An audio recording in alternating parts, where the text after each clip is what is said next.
Topping today's news, the government passes a number of resolutions to borrow funds to support the energy reform at Bahamas Power and Light. Both the Free National Movement and the PLP looking to heal and move forward after competitive nomination processes, and the police continue to take illegal firearms off of our streets.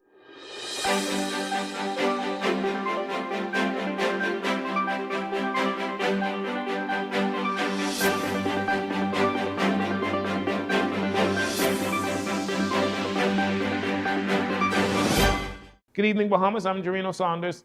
Thank you so much for joining us. This is JCN TV News.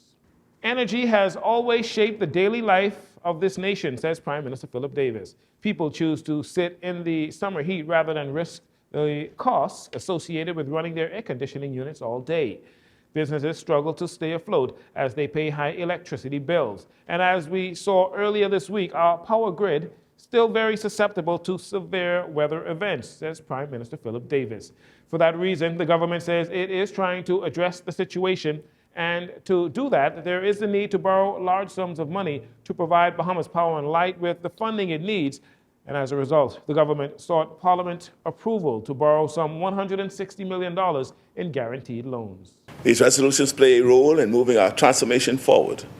Now that we have a solid plan in place, we must finalize the financial arrangements.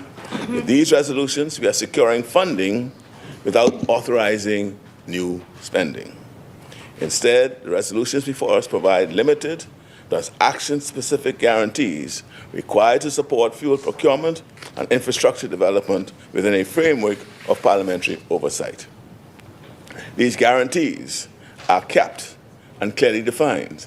They are brought forward precisely because the government believes that transparency and accountability strengthen public trust and protect our national interests. Although the resolution was passed in the House late Wednesday evening, it was not supported by the official opposition. Party leader Michael Pentard explains why they did not support the resolutions. Madam Speaker, today we wish to be clear.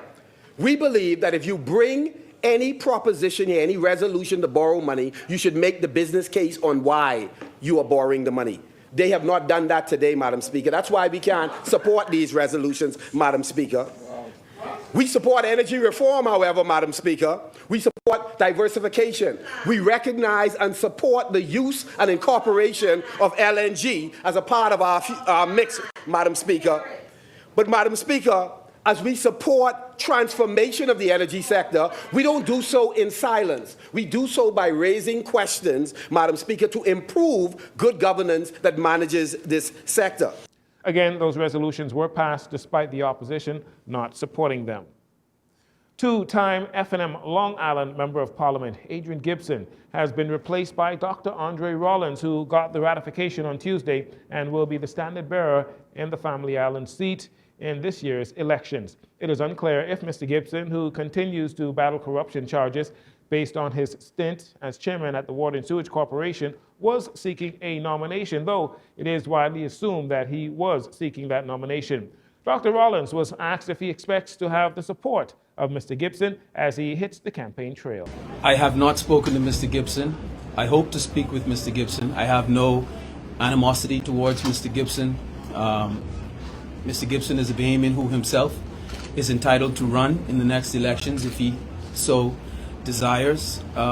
This is a free country. We live in a democracy. Thankfully, we do. And I think that Mr. Gibson needs to be credited for his advocacy for Long Island. I think he did a lot to try and advocate for the needs of the people of Long Island. I commend him for that.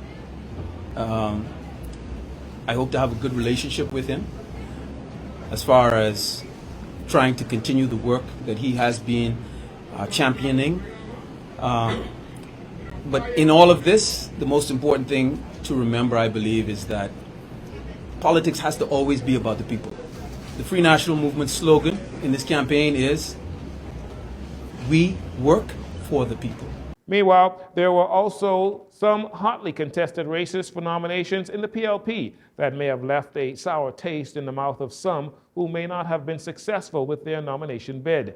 The most talked about constituency was Southern Shores, where Obie Roberts got the nomination over Clint Watson. Senator Randy Rowe was selected over the popular Tasha Bullitt Hamilton for the Bimini and Berry Islands seat. Keno Wong getting the nod for the PLP for St. Anne's over Chris Saunders. PLP Chairman Fred Mitchell does not believe this will adversely impact the party going into the election campaign.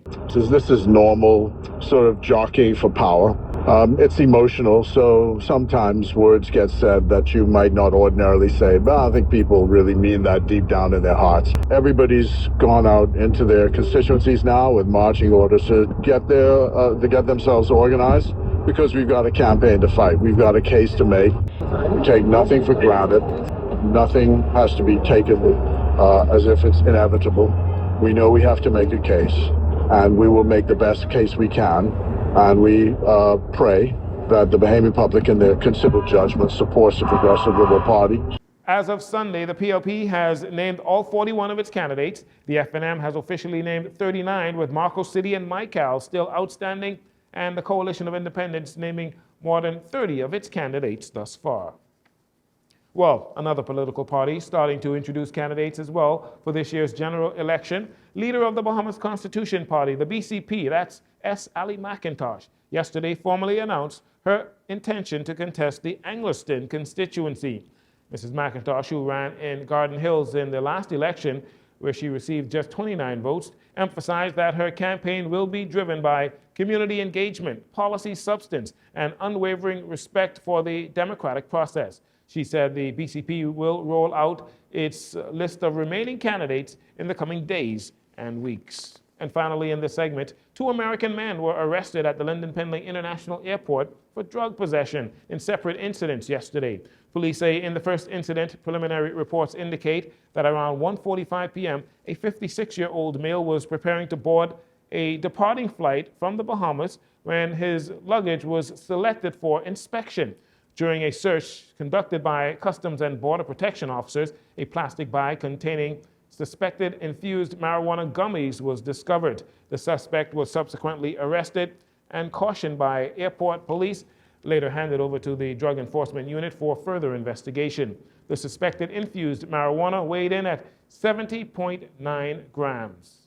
In the second incident, shortly before 2 p.m., another 56-year-old male presented himself at U.S. preclearance to depart the Bahamas. A Customs and Border Protection officer became suspicious of the suspect and checked his luggage. And during that check, they found a package containing suspected infused marijuana gummies once again. The suspect was arrested by airport police and handed over to the Drug Enforcement Unit once again for more investigation. That suspect had marijuana-infused gummies that weighed in at 18.1 grams.